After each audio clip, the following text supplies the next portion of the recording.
Ilan nga po sa mga alagang hayop kabilang sa mga napinsala ng Bagyong Tino. Sa isang post, ibinahagi ng non-profit animal welfare organization sa Bacolod City na Caution Project ang pagkasira ng kanilang animal shelter matapos ang paghagupit ng bagyo. Karamihan nga po sa mga kubo kasi nila nabagsakan ng puno at apektado rin ang kanilang bakod at electrical wirings. Gayunpaman, tiniyak ng organisasyon na buhay at ligtas ang lahat ng kanilang rescues. Dahil dito, inununsad nila ang isang donation drive para muling itayo ang kanilang shelter at makapag-imbak muli ng supplies para sa mga aso.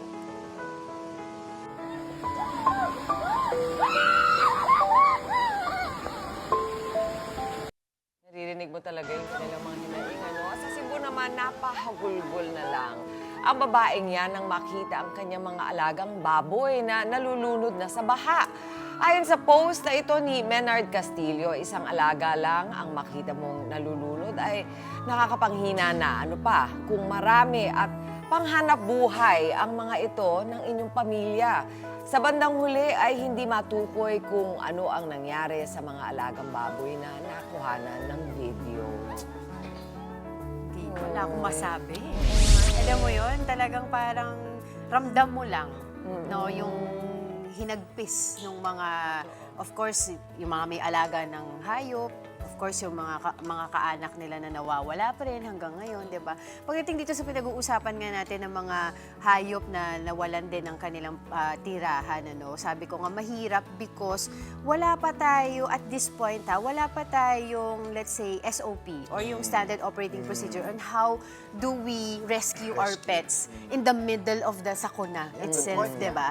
Di ba, wala tayong ganun Wala pa yung, kumbaga, yung protocol na, oo. kumbaga, Kasi syempre, at that nakasama point in talaga. time, gusto mo lang maligtas lahat. Yes. Yung magpapanik ka na, and that, kumbaga, normal na mangyari yun. Hindi ko sinasabing dapat mangyari yun. Pero yun nga, if we can avoid, kumbaga, kung meron tayong mga safeguards, but because of panic, minsan hindi mo na lalo na yon, ang daming, and pigs, hindi sila lumalangoy kasi talaga. Unlike dogs, kaya mag-ganon yun, mag-paddle yun, mag-straddle. But the pigs, masakit panoorin niya eh. Oo, kasi bukod sa alagang hayop nila, Kabuhayan. din.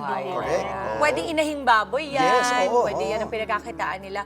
Nakita ko online kahapon, kasi while lahat tayo talaga ay nadudurog ang puso natin sa ganito, marami naman ang nagagalit. No, para bang pinapaalala sa atin, Mama, na wala pang na-hold accountable dun sa mga nanakaw na funds sa atin para sa ganito sanang pagkakataon na hindi mangyari. Kasi maraming nag-point kahapon na parang, ano na? Kasi iniisip nila, ang sabi ng iba, mga netizens, ang pag ninakaw mo, akala mo, ninakawan mo lang sila ng, kunwari tayo, yung binabayad nating buwis, nanakaw nila ito. Akala nila ang pagnanakaw ay pagnanakaw lang. Ang pagnanakaw na nangyaring ito ay nakapatay ng maraming tao, nakapatay ng maraming animals. Kailangan maintindihan natin na ito ay maraming infrastruktura, hindi lang yan, mga tahanan din, Mama. So, sana ay inuusig talaga ang kanilang mga konsensya. If I may share it with you guys yesterday, kasi I was able to interview the mayor sa Cebu City.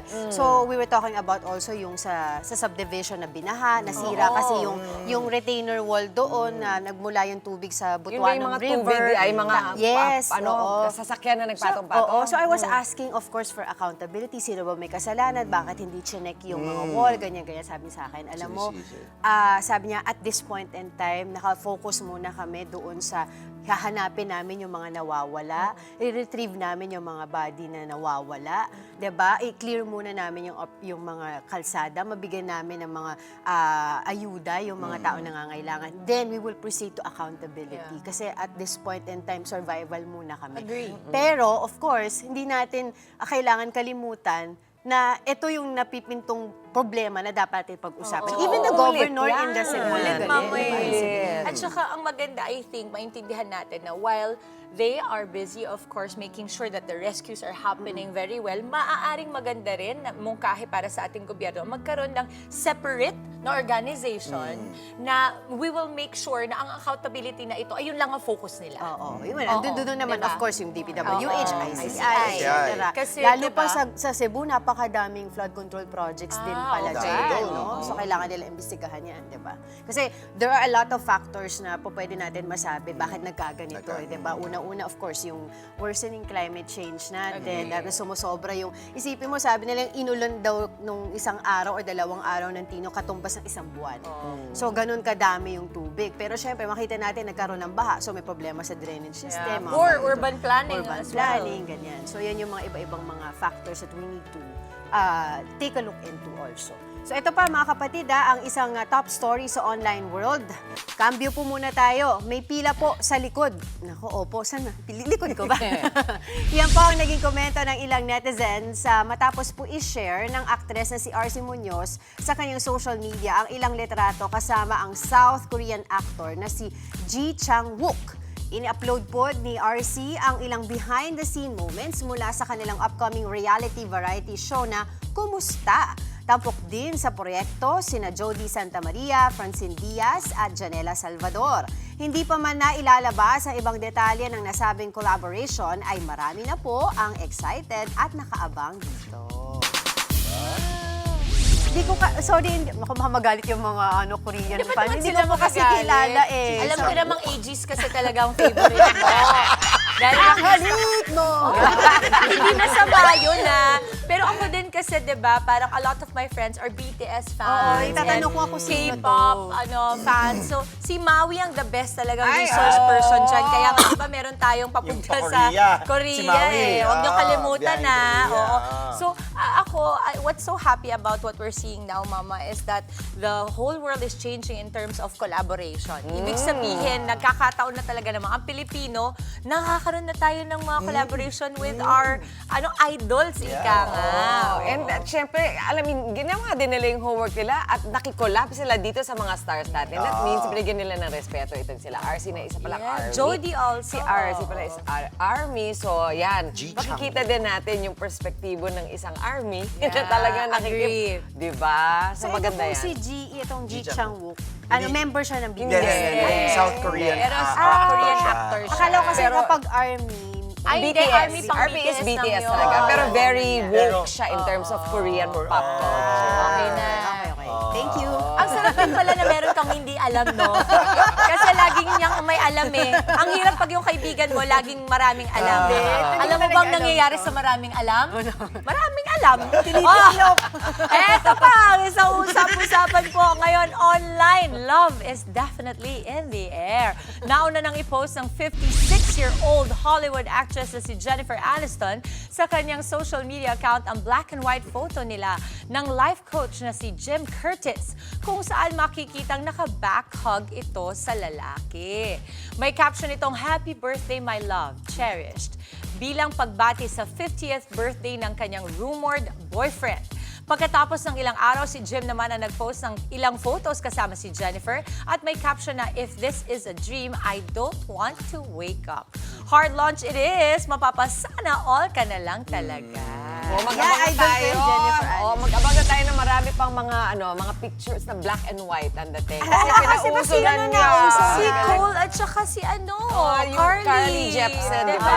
Black and white. parang Ang hirap kasi, Mama, dito sa Pilipinas, pag nag-black and white ka, akala nila yung mao ka na. Kakabahan ka, di ba? Pag Diba? nagsascroll ka sa feed mo. Trending Totoo. yan. At Totoo ginawa yan. nila, sinakyan nila yung trend na yan, na meron silang, kunwari, may concert sila na, Mama, ang ginagawa nila, parang in loving di ba? Ang hirap Totoo naman. yun. Minsan nga may nanloloko pa yung mga barkada pag birthday. Yung may mga alapaap tsaka dove. Di ba? Yung ganun yung ginagawa. May Holy Spirit. Yun. Hindi totoo. Pero happy birthday. Kakabahan ka pag nag-scroll ka. Tama naman. Aminin mo, Mama, pag nakakita ka dito sa Pilipinas, naka-black and tapos mababasa mo, naku, mga siraulo to. Bakit ganyan ito?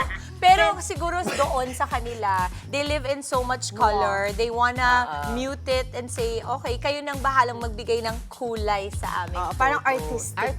artistic peg sila. Pero ako kay Jennifer Aniston, sabi ko, sana ito na yon yung para sa kanya. talaga. Kasi she deserves it. Kumbaga, she has gone through so Dami, much no? already.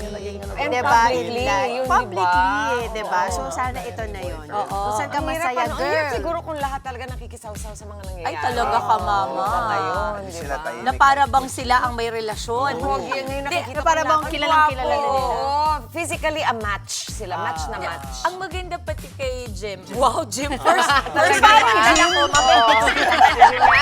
Maganda kay Jim, Mama. Ako, bumibilib ako sa mga lalaki who can handle women who are almost, I'm not sure if parang alpha kasi si Jennifer Kasi Aniston, no? powerful yung She's Yes, very, yes, very yes, sure of yes. herself. Sigurado siya sa sarili niya. Alam niya yung gusto Correct. niya. Kaya pag merong lalaki na hindi insecure, kaya yon, ay nakakabilib. Ano yung yun. background ni Jim? Life coach. Ni parang Life coach, Jim. Mama.